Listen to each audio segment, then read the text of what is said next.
ठीक है। तो सी पॉइंट क्या आ गया आपके पास, यूटेक्टिक पॉइंट आ गया। यूटेक्टिक पॉइंट पे क्या होगा, सॉलिड ए भी मेल्ट होना स्टार्ट हो जाएगा। पर अब ये क्या है, यूटेक्टिक पॉइंट तो मिनिमम टेम्परेचर है, तो इसका मतलब यहाँ पे अप्रोक्सीमेट टेम्परेचर जो है वो इस पे स्लो डाउन रहेगा, डिक्रीज बहुत ही कम होगा, अप्रोक्सीमेट कांस्टेंट होगा जब तक टेम्परेचर रुका रहेगा, जब तक सॉलिड बी, तो मेरा पहले ही हो चुका था कन्वर्ट, अब सॉलिड ए सॉलिडिफाई होना शुरू है, पर कंप्लीट जब तक सॉलिड ए नहीं हो जाएगा तब तक मेरा टेम्परेचर रुका होगा। जैसे मेरे सॉलिड ए और सॉलिड बी दोनों बने, रैपिड कूलिंग होगी, ठीक है। रैपिड कूलिंग में क्या आएगा, जो सॉलिड ए और सॉलिड बी बने थे वो ठंडे हो जाएंगे, वो कूल्स डाउन हो जाएंगे। तो इस तरीके के यार हम कर्व पढ़ते हैं कि ऐसे मेरे पास आता है सिस्टम, टाइम के साथ ऐसे ऐसे डिक्रीज होता है।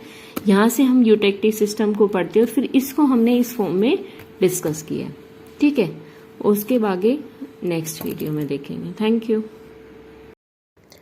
सो गुड मॉर्निंग स्टूडेंट्स, जैसे हमने लास्ट क्लास में पढ़ा कि इस तरीके से हम कूलिंग ऑफ सिस्टम की कर्व को देखते हैं, ठीक है। तो इस टाइप की कर्व में हमारे पास कुछ लिमिटेशंस आती है इस मेथड में कि कई जो लिक्विड मिक्सचर्स होते हैं उनमें जैसे ए से बी में जो कूलिंग हो रही थी वो स्लो कूलिंग दिखाई थी हमने, ठीक है। पर कईयों में सुपर कूलिंग हो जाती है। जब सुपर कूलिंग होती है तो इस टाइप का आपके पास नीचे एक डिप बन के आता है, ठीक है। तो हम ये नहीं देख पाते कि यहाँ से यहाँ एकदम से टेम्परेचर फॉल हुआ, तो वो क्यों हुआ, ये इसकी एक लिमिटेशन है। दूसरा कि हमें जो यहाँ पे ये यूटेक्टिक पॉइंट हमने माना था कि यहाँ पे यूटेक्टिक पॉइंट आ गया तो सॉलिड बी ए भी आपके पास सेपरेट आउट होना स्टार्ट हो गया, ठीक है। तो जरूरी नहीं है हम एग्जैक्टली उसको यहाँ पे हम एग्जैक्टली कहाँ शो कर पाएंगे, एग्जैक्टली हमें पता हो कि यहाँ पे आते ही आपके पास दूसरा स्टार्ट हो जाएगा।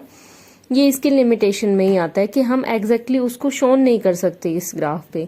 थर्ड आपके पास कि जो आपके पास सॉलिड बी और सॉलिड ए सॉलिडिफाई होने से पहले जो आपके पास कि भाई सॉलिड बी तो सॉलिडिफाई हो गया पर सॉलिड ए कहाँ पे स्टार्ट होगा, वो अच्छे से मिक्स होते रहेंगे तभी तो आपके पास हम वो देख पाते हैं। फोर्थ ये आ जाता है कि जैसे हम इसमें थर्मोमीटर डाल के रखते हैं, थर्मोमीटर तो डला ही रहेगा, तो जैसे जैसे जो भी सॉलिड आपके पास सॉलिडिफाई होता जाएगा वो थर्मोमीटर के ऊपर स्टिक कर जाएगा। तो स्टिक करने से वो एग्जैक्टली टेम्परेचर जो सॉल्यूशन का टेम्परेचर है वो एग्जैक्ट नहीं दे पाता है।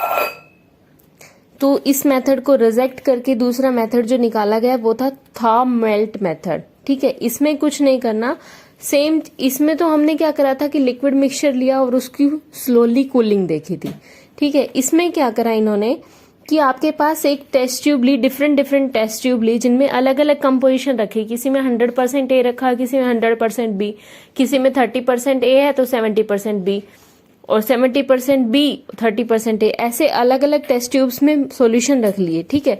फिर उन सॉल्यूशन को क्या करा इन्होंने कि स्लोली हीटिंग करके देखी, उनकी क्या करके देखी, एक एक टेस्ट ट्यूब की डिफरेंटली स्लोली हीटिंग करके देखी। जैसे उन्होंने हीटिंग करी तो क्या हुआ मेरे पास, जैसे पहले वाले में मिक्सचर लिया जिसके अंदर सॉलिड बी ज्यादा था सॉलिड ए कम था, तो क्या हुआ कि जैसे वो पॉइंट ए पे गया यहां तक तो उसमें टेम्परेचर बढ़ता गया, धीरे धीरे बढ़ता गया। जैसे ई पे आया तो इस टेम्परेचर पे क्या हुआ, सॉलिड बी जो है वो सॉलिडिफाई होना स्टार्ट हो गया, ठीक है। सॉलिड बी भी और सॉलिड ए भी, तो यहाँ पे टेम्परेचर रुक गया, एकदम से टेम्परेचर यहाँ पे क्या हुआ, रुक गया कि भाई यहाँ पे लिक्विड मिक्सचर बनने लग गया। किसका लिक्विड, पहले दोनों यहाँ पे नीचे सॉलिड थे तो सॉलिड से यहाँ पे गए, यहाँ पे भी सॉलिड है पर यहाँ पे एक बार से टेम्परेचर रुका और फिर धीरे धीरे टेम्परेचर का इंक्रीज होना स्टार्ट हो गया क्योंकि यहाँ पे लिक्विड मिक्सचर बनता चला गया। तो इस टेम्परेचर को नोट कर लिया था पॉइंट पे जहां पे एकदम से टेम्परेचर रुका था, ठीक है। फिर उसके बाद पॉइंट जैसे ही आपके पास पी पॉइंट आया तो उस पे क्या हुआ, मेरा जो दूसरा सॉलिड था आपके पास वो सॉलिड भी आपके पास, जो सॉलिड बी था वो भी आपके पास लिक्विड बनना स्टार्ट हुआ। तो जैसे ही लिक्विड बनेगा एकदम से क्या होगा, आपके पास टेम्परेचर फिर से रुकेगा। इस टेम्परेचर को भी नोट कर लिया। ऐसे हमने हर बार थर्ड पॉइंट और इस टेम्परेचर को बोला मेल्टिंग पॉइंट। तो डिफरेंट टेस्ट ट्यूब के आपने डिफरेंट मेल्टिंग पॉइंट और था पॉइंट्स नोट करे और फिर उनसे प्लॉट ड्रॉ करा और फिर वहां पे हमने फेज डायग्राम उसका डिस्कस किया, ठीक है। नेक्स्ट आता है यूटेक्टिक सिस्टम में आपके पास लेड सिल्वर सिस्टम। जो हमने अभी सिंपल यूटेक्टिक सिस्टम पढ़ा है, लेड सिल्वर सिस्टम सिमिलर है बिल्कुल। इसमें जो आपको याद रखना है वो चीजें आपको ये याद रखनी है कि जो जैसे ये आपके पास सिस्टम है, ठीक है, लेड सिल्वर का। इसमें क्या हुआ भाई, लिक्विड मिक्सचर है तो उसमें क्या है, लेड और सिल्वर है। यहाँ 100% सिल्वर माना, यहाँ 100% लेड माना आपने। टेम्परेचर ऐसे बढ़ रहा था, जैसे मैं देखती क्या हूँ, हमें से सिस्टम को ऊपर से नीचे स्टडी करना है। तो पहले मेरे पास 961 डिग्री सेंटीग्रेड टेम्परेचर है, इसका फ्रीजिंग पॉइंट ऑफ ए का, और इसका है 327 डिग्री। ऊपर तो मेरा और भी हायर टेम्परेचर, तो जैसे 100 से पहले, 1000 से पहले कौन आएगा, 961 पे पहुंचेंगे तो सॉलिड ए, मतलब ये वाला जो सॉलिड है सिल्वर, ये सॉलिडिफाई होना शुरू होगा, और इस पे वही होगा सॉलिड ए सिल्वर प्लस आपके पास मिक्सचर प्रेजेंट रहेगा। वो कहां तक, इस कर्व तक, freezing point curve of silver के ऊपर ऐसे डिक्रीज करता आ जाएगा। सॉलिड ए सिल्वर, यहाँ पे कंप्लीटली सॉलिड सिल्वर सॉलिडिफाई हो जाएगा, प्लस आपके पास मिक्सचर तो पड़ा ही हुआ है। फिर आपके पास 327 डिग्री सेंटीग्रेड टेम्परेचर जैसे पहुंचेगा, आपके पास ये वाला भी सॉलिडिफाई होना शुरू हो जाएगा, लेड भी। जैसे लेड सॉलिडिफाई शुरू हुआ, बी तक आया। बी, ये ओ जो है ये 303 डिग्री सेंटीग्रेड टेम्परेचर पे आता है, यूटेक्टिक टेम्परेचर। इस पे क्या होगा, दोनों के दोनों ही जब तक सॉलिडिफाई हो जाएंगे तब तक नीचे नहीं जाएगा टेम्परेचर। दोनों के दोनों सॉलिडिफाई हो गए और उनके साथ मिक्सचर भी प्रेजेंट है, solid A plus solid B plus mixture, वही चीज है। तो solid silver plus solid lead plus mixture. नीचे आया आपके पास, तो इधर वाले पार्ट और इधर वाले पार्ट में दोनों में क्या होगा भाई, यहाँ पे सॉलिड ए बना था, यहाँ पे सॉलिड बी, तो सॉलिड सिल्वर बना, सॉलिड लेड बना, प्लस मिक्सचर पड़ा हुआ है, प्लस मिक्सचर पड़ा हुआ है।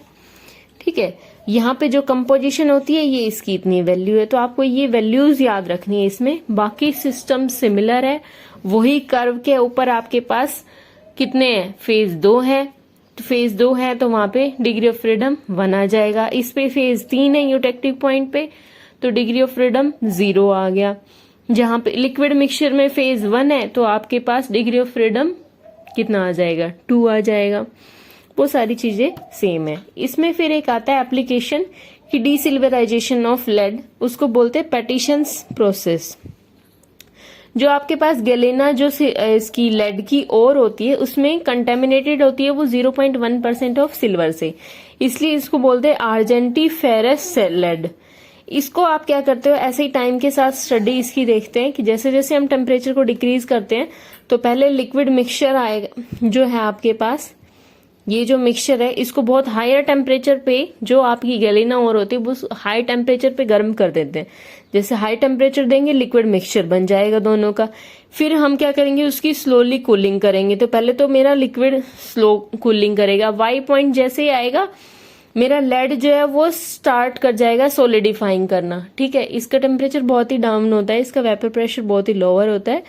तो लेड जो है वो जैसे जैसे सॉलिडिफाई होता जाएगा हम उसको निकालते जाएंगे, दूसरा भाई एक सॉलिड है एक लिक्विड है, उसको सेपरेट करते जाओ।